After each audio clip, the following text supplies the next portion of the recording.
Hey guys, and welcome back to my Let's Play of... And he's dead. Welcome back to my Let's Play of LEGO Star Wars The Complete Saga. It is time for part 2 of the Phantom Menace's challenge mode. And again, each of these will only consist of 2 parts each, 3 episodes apiece. And let's face it, this first one, we're not going to be here for very long. So, Mos Espa Podrace.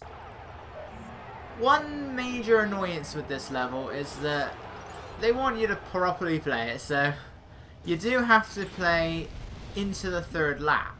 The thing is, it's possible to get, I think, 9 out of the 10 mini-kits on the 1st lap. And you are going to need... Yeah, I always forget, the Vulture Droids don't work, and neither does that for some reason. Just managed to get it. So you are going to have to play all the way into the 3rd lap. And that 3rd one is very easy to miss. So I would recommend trying to use them. I would recommend using the Millennium Falcon as much as you can, just because you have a much bigger hitbox. I think that was causing me trouble in free play mode, but it didn't really cause me any trouble here, so I'm using it. The main issue is that it does push you out of the way of the other vehicles, that you end up hitting them a lot easier as well. It's not really that big of an issue, just as long as you keep holding forwards, and as long as you remember to keep holding forwards.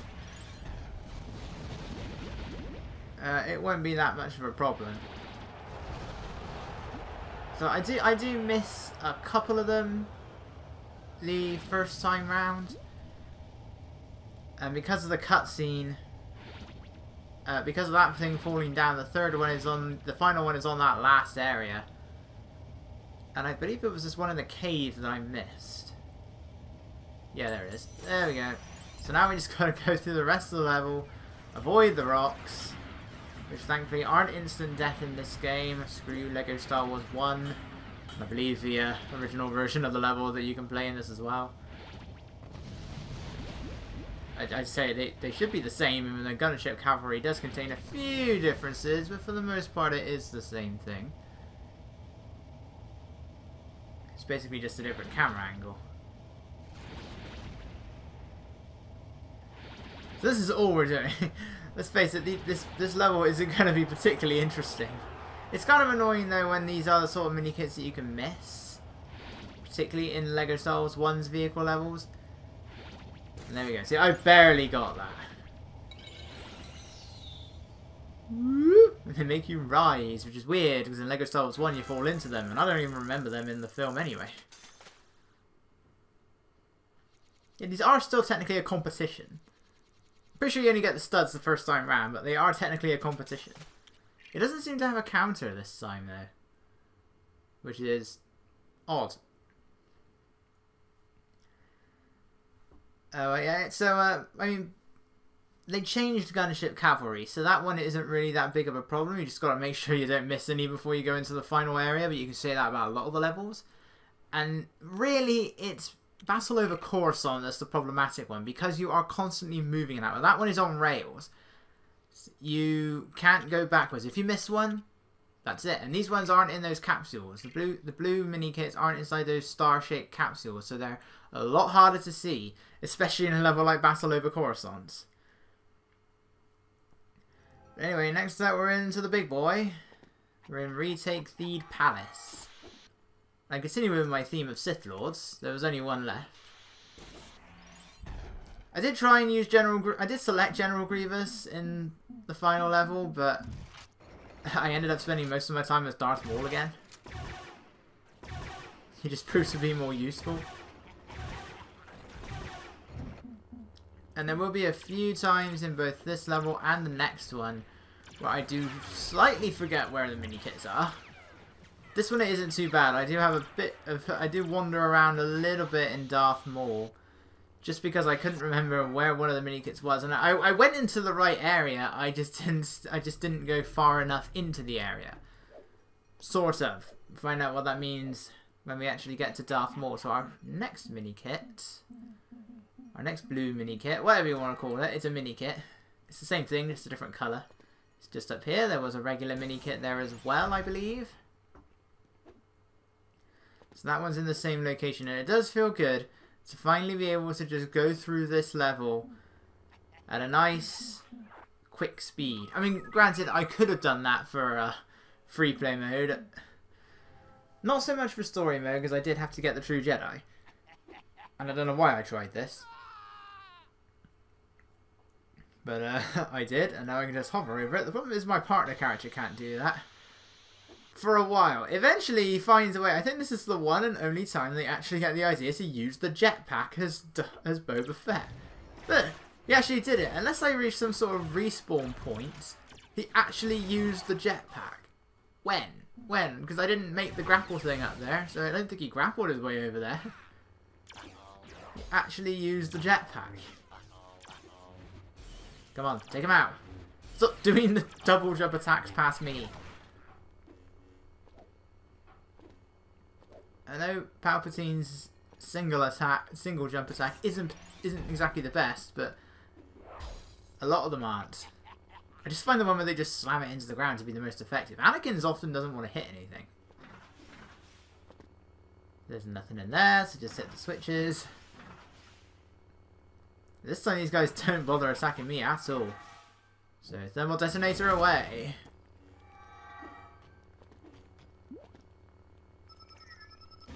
Nothing up in this top area.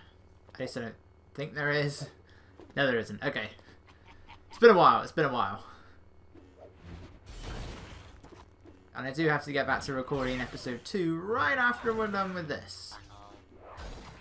After my failed practice of Droid Factory, and I didn't actually practice afterwards, so I'm just going to look it up on YouTube. You know, to make the other YouTube video. To make a YouTube video that showcases where the blue mini kits are, you need to look at YouTube with a video that shows you where the blue mini kits are. That makes total sense. That's not at all cheating and doesn't at all defeat the purpose in any way. Anyway, this one also had a regular mini kit in it as well. Just need the dark side character for that one, as well as a high jump. Well, you don't need a high jump. If you use the dark side character on that thing, I think you can just regularly double jump up there. But it's faster. So I had Captain Tarpals as my high jump character for this. You actually need to build this thing this time. We added a build mechanic. We've got to use it in some places in Lego Star Wars 1. They don't use it that much, but they did do it. So infrequent though, I wonder why they even bothered. Some levels do it more than others, but sometimes I just don't see why they bothered. Just barely made it up there.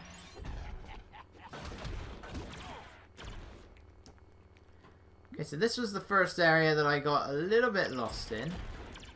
The good thing about Boba Fett's gun, it does double damage, takes care of the battle droid commanders very easily. Go down in one hit. So again, I wander around for a bit here. It's a bit on the other side that I get a bit lost at. I think I go to where a mini kit was, but to be honest, I don't actually remember. Oop. Yeah, you can still die. So there is one over there, but I did go over here. So this is where I made the first mistake. So I made the platform, but then I thought, okay, what's over here first? And all there is just a crawl through space. It just sends me back to the ground. Did I take that in free play mode? I can't remember because I don't remember this crawl space. Like, at all. I don't remember it at all. Goodbye. I never even... I don't remember it, and so just completely ignore that battle droid, and he thankfully just ignores R2-Q5. So let's go up here this time. Weird, he uses the same kind of weapon, but I find Captain Tarpals, while I still don't like his attacking, he's still better than the Imperial Guards. Who, let's face it, are useless. In the films as well. They don't do anything in Return of the Jedi, but they don't do anything in Revenge of the Sith other than they get slammed against the wall. Very gently. Well, not very gently, but rather gently, but it was enough to knock them out.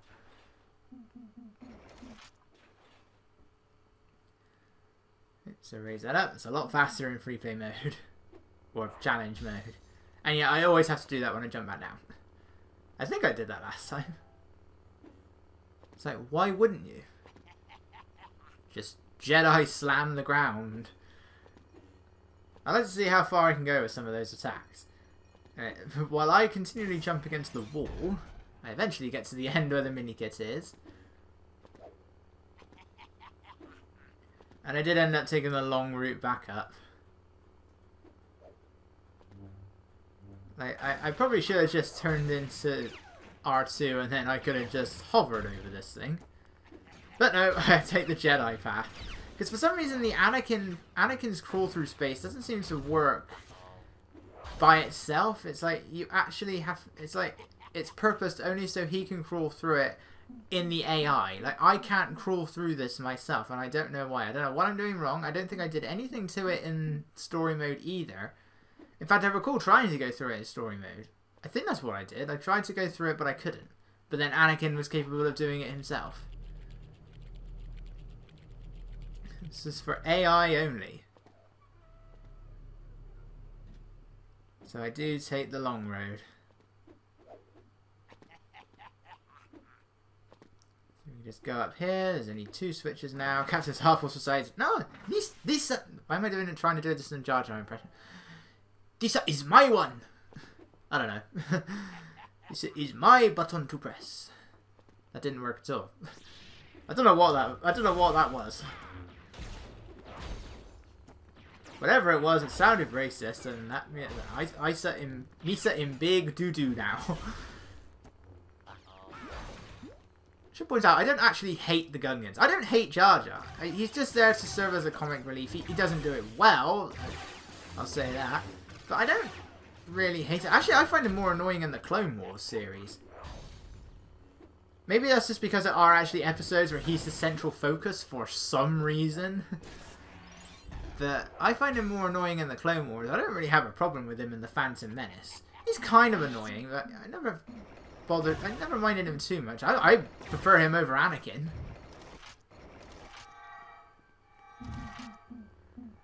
It's like, at first I actually thought, why is everyone being so hard on Jake Lloyd? He's a kid. But then I started watching more child actors. And like, okay. I actually thought that the acting in the prequels, it never really bothered me. But it's like, the more I watch them, the worse it seems to get. I used to actually really like The Phantom Menace. But now, every time I go back to it, it's like the acting just seems to make it feel worse. And it's a shame to say that for Revenge of the Sith as well. Because it's still my second favourite film in Star Wars. But it does get slightly worse every time, and it's mainly just because of Hayden Christensen. I mean, it's not the worst acting in the world. You know, if you want somebody who just does nothing but whine like a spoiled brat, then, well, I mean, any Star Wars fan can do that. Well, no, not any Star Wars fan. Anyone that claims to be a Star Wars fan can do that. But, you know, it does it okay. There's definitely better. There's a lot better, but, you know, he does that fine. But Jake Lloyd is so... I think the wooden is the term. It sounds very robotic. Even though he's the one that makes the robots. When he makes 3PO. I don't know why I'm waiting around here. I can't remember when we reached. I think I had like a... Oh, I know. I had a drink. That's all I did. Is I just had to take a sip of my drink. That's why I was stood there. Now, initially, I wanted to use the ghost characters for the boss levels, just so they didn't attack me. But with Darth Maul, it's not really a problem. Because there's really... I thought the only one where it may be an issue is in the final room. Yeah, there's probably like a blue mini kit on top of... There is a blue mini kit on top of one of the things that Darth Maul stands on. But I think they're already assembled. So it's not really a problem in that regard. Plus, really, all you have to do is just jump up to him whenever he's on one of those. Jump up to him and knock something out of the way.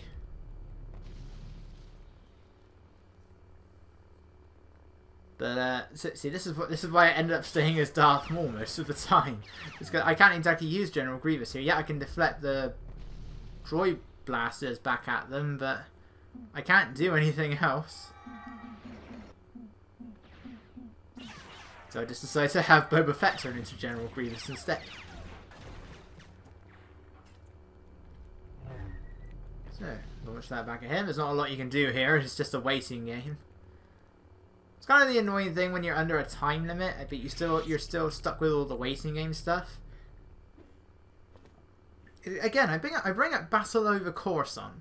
Like, you're still under the 10-minute time limit, but it's completely pointless because you can't control the speed in which you move. It's a fixed time. I'm pretty sure the time limit is still 10 minutes. I think it's 10 minutes in every level. For some reason, this takes a while in this version. I don't know if it's either on the PS3 or PC or anything like that. But on LEGO Star Wars 1, that was a lot faster. So I don't know why it's that much slower here. I think I messed this up a couple times. Like I go. Do I just use the wrong character? Yeah. No, I don't. I'm fine. Switch to the Imperial Guard. See, that's what it is like when they don't do it with a carrot. Looks a lot better than just having a weirdly shaped carrot. Oh, I can just ignore these guys because thankfully they're not popping up or anything. They just decide to stick to their rolling. And now we can go through here. I stick to the bottom path, but I don't... Actually, I can't remember where the blue mini-kit was. There is definitely one in here, but I don't remember where it is. We shall find out in a few seconds. Maybe. Hopefully. Is there one down here? Blow up the wall. And yes, there is. Just like in LEGO... yeah, of course, there is a blue mini-kit, just like in LEGO Star Wars The Complete Saga. It's like we're playing LEGO Star Wars The Complete Saga. The title is now misleading because we've had 4 other films and episode 9 has just wrapped up filming at the time of this recording. So, yeah. You were literally just General Grievous. Why did you switch back? No, he wasn't actually, was he? He was a grapple character of some description.